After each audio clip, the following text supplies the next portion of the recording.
Hello दोस्तों, नमस्कार। आपका स्वागत है हमारी नई वीडियो में। वीडियो देखने से पहले चैनल सब्सक्राइब करें, वीडियो को लाइक ज़रूर करें।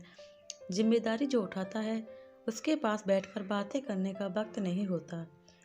आज सासू माँ का 12वां था।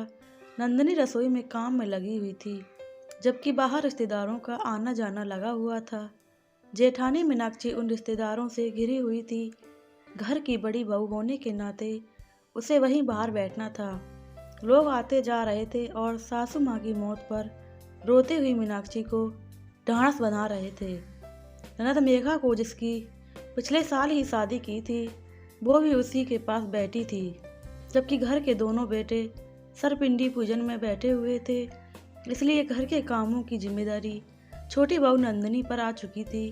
कभी पंडित जी को कोई सामान मांगते हैं तो कभी कहार हलवाई को सामान।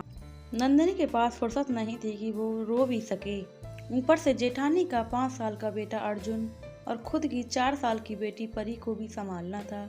पिछले 12 दिन से घर में रोना धोना मचा हुआ था। साथ ही आज कई रिश्तेदारों का आना, फिर वही रोना धोना, यज्ञ पूजन देखकर बच्चे भी थोड़ा घबरा गए थे। इसलिए नंदिनी के पास ही रसोई में बैठे हुए थे, ना ही कुछ खा रहे थे और परेशान हो रहे थे। घर में सुबह रोटी और पालक की सब्जी बनाई थी, क्योंकि अन्य रिश्तेदारों और बच्चे तो खाना खाएंगे ही। घर के मुख्य सदस्य तो यज्ञ, हवन, ब्राह्मण भोज और श्राद्ध के बाद ही खाना खाना था, लेकिन बच्चे थे कि खा ही नहीं रहे थे। आखिर सब्जी उबली हुई जो थी, नंदिनी ने उन्हें दूध, ब्रेड, बिस्किट तक की कोशिश की, पर उन्होंने उसे छुआ तक नहीं। नंदिनी अपने और कामों के साथ साथ बार बार बच्चों से मनुहार कर रही थी, उन्हें मना रही थी कि वो कुछ खा लें, पर दोनों बच्चे थे कि उन्हें खाने को देखकर खाना खाना मन ही नहीं कर रहा था।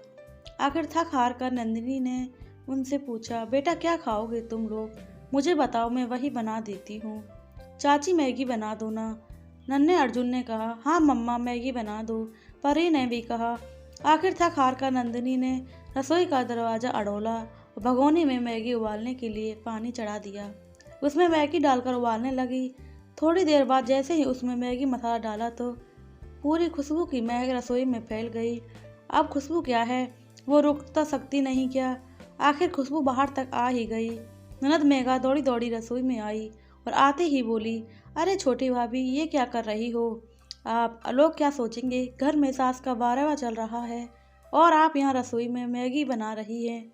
अचानक मेघा को सामने देखकर नंदिनी हैरान रह गई, पर फिर उसे समझाते हुए बोली, मेघा, बच्चे खाना नहीं खा रहे हैं। कल रात को भी उन्होंने ढंग से खाना नहीं खाया था। दोपहर के 1 बजने को हो चुका है। आखिर बच्चे हैं, कब तक भूखे रहेंगे? पिछले 11 दिनों से उबला हुआ खाना खा रहे हैं और रोटी सब्जी खा नहीं रहे, इसलिए उन्हें मैगी बनाकर खिला रही हूँ। भाभी, शर्म आनी चाहिए आपको। आपको क्या दुख हुआ है? बाहर इतना रोना धोना मचा है, लेकिन आपकी आंखों में आंसू तक नहीं बहे। ऊपर से बेशर्मों की तरह यहाँ रसोई में मैगी बना रही हो। यहाँ माँ तो मेरी मर गई, आपका क्या बिगड़ा? कहते कहते मेघा ने रोना धोना मचा दिया। नंदिनी ने कुछ कहना चाहा तो जेठानी मीनाक्षी भी उठकर आ गई और नंदिनी को डांटते हुए बोली, नंदिनी थोड़ा समझ तो रखती, खाना बन तो रहा था। ब्राह्मण भोज और श्राद्ध का भोजन निकलने के बाद बच्चे भी खा लेते और खिला देती। मीनाक्षी की बात सुनकर नंदिनी ने कहा, पर भाभी, इन सब में ही 3-4 बज जाएंगे। जब तक बच्चे क्या भूखे रहते? मुझसे इनकी भूख देखी नहीं जा रही थी, इसलिए मैंने मैगी बना दी। कहते कहते नंदिनी की आंखों से आंसू आ गए। अरे इसको क्या दुख हुआ? अगर दुख होता तो कुछ पल बैठकर सास को रो ही लेती। अचानक बाहर बैठी महिलाओं में से किसी ने कहा, हाँ, कब से इधर उधर घूम रही है? ऐसा नहीं कि औरतों के बीच में आकर बैठे।